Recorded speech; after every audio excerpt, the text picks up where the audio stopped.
Excellency, Ms. Marie-José Jacobs, Chairperson of the Governing Council of IFAD,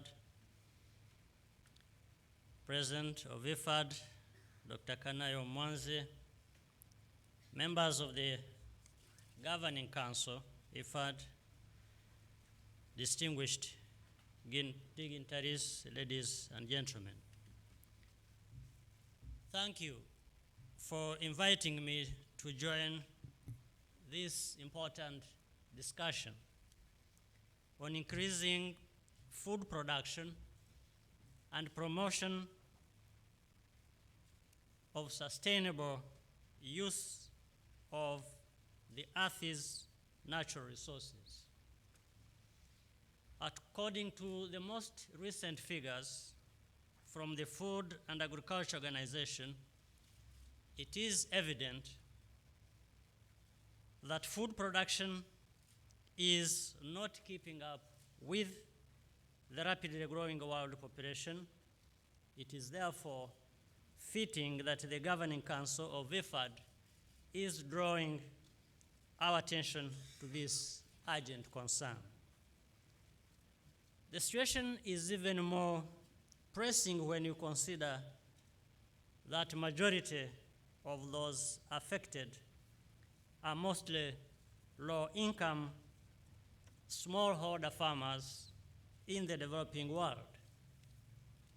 However, there is reason to remain optimistic because experience in some parts of the world indicates that with the right policies and adequate investment, we can increase food production while protecting our environment.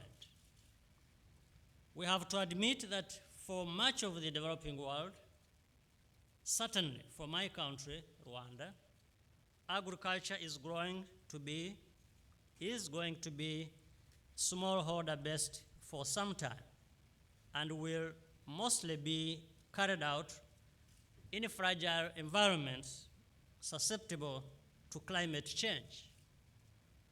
It is therefore imperative that affected countries and the institutions that they partner with be bold and try what has not been done before.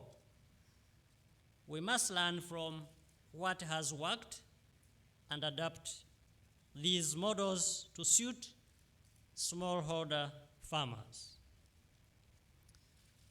To illustrate this, let me draw from my experience in Rwanda.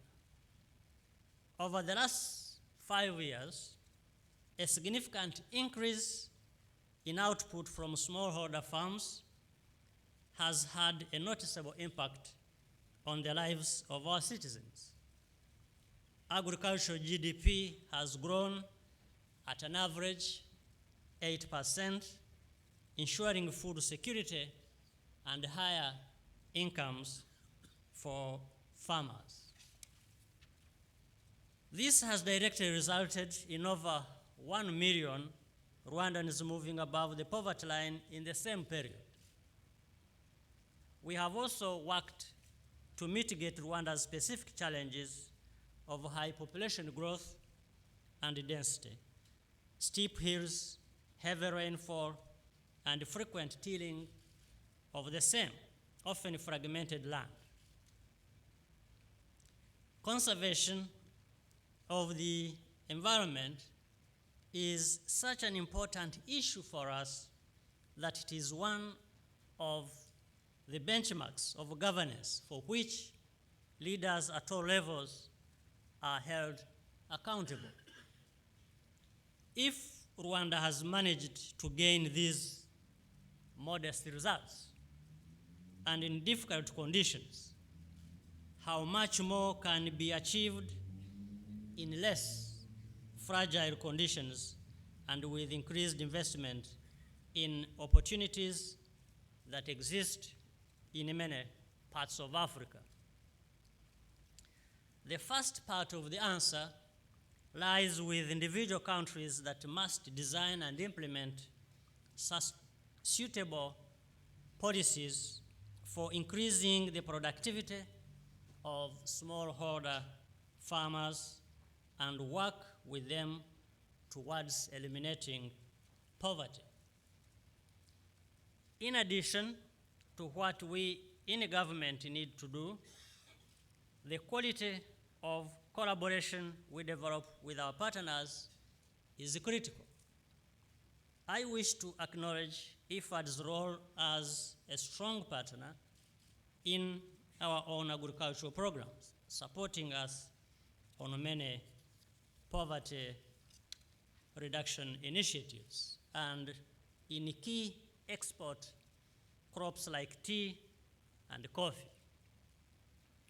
Let me also take this opportunity to thank other Rome-based institutions, especially the FAO and World Food Program, and others like the Bill and Melinda Gates Foundation and other friends and good partners of Rwanda for also backing our programs. The reality in most developing countries is that smallholder agriculture remains the source of livelihood and food supply for the majority of the population. In that sense, every farmer counts. None is too small to be ignored.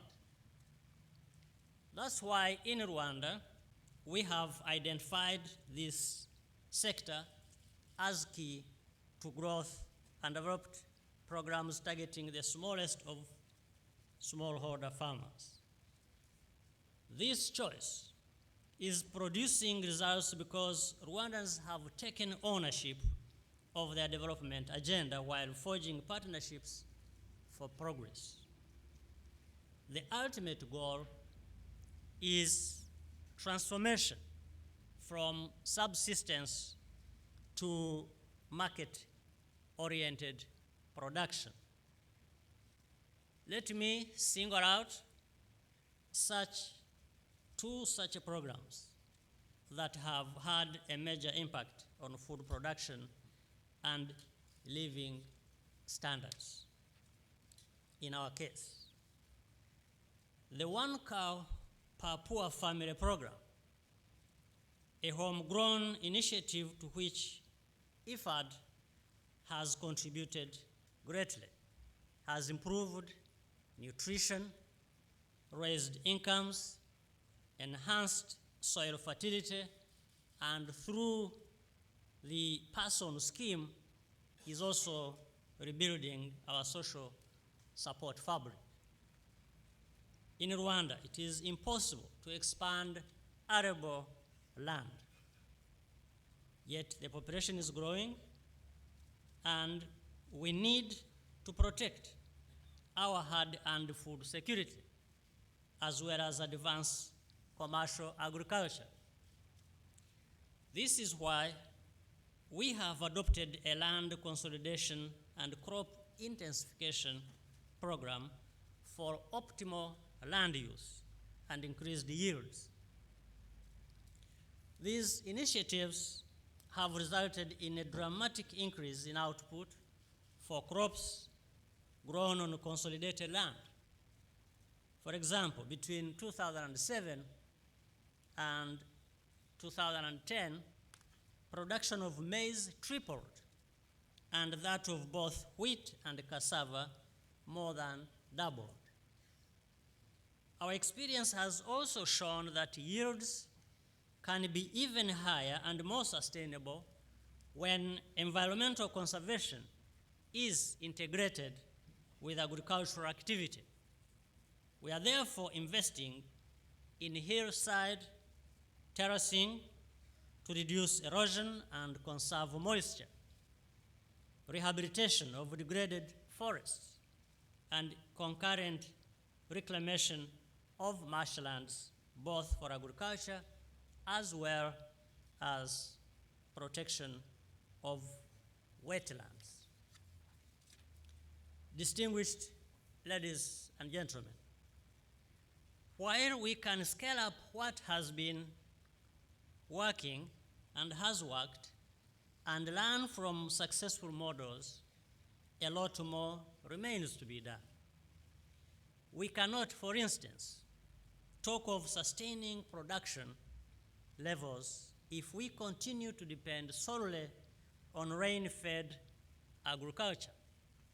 In order to break the cycle of drought and famine that afflicts large parts of our continent, we will have to intensify irrigation while managing our water resources better.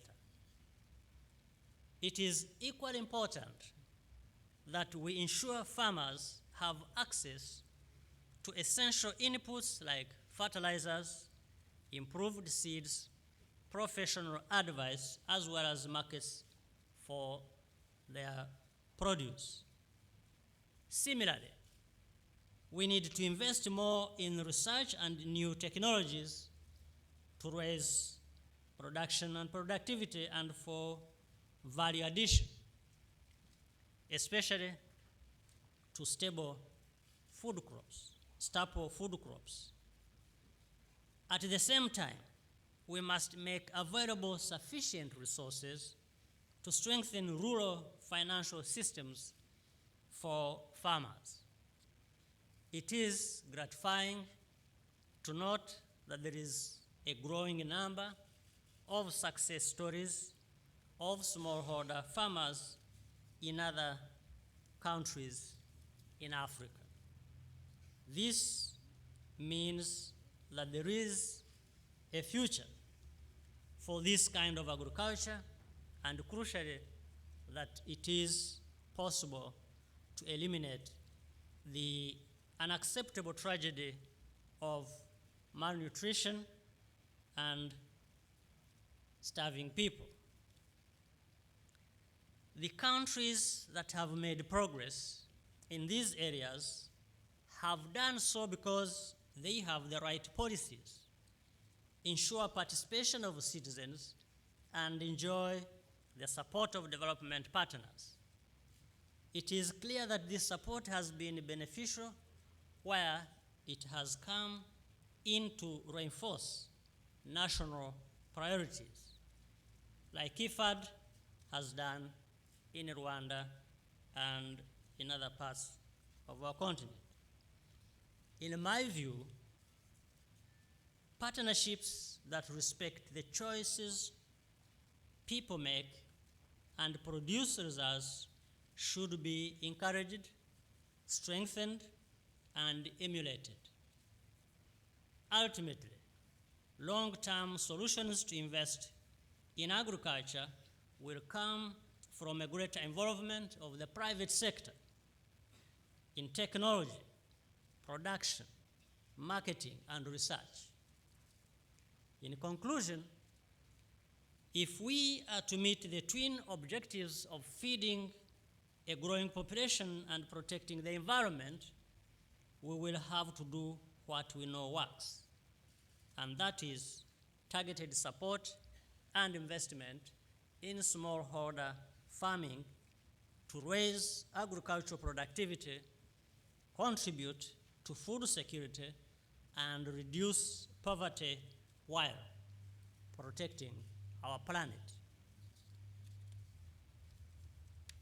Ladies and gentlemen, with these remarks, I thank you for your kind attention and wish you fruitful deliberations.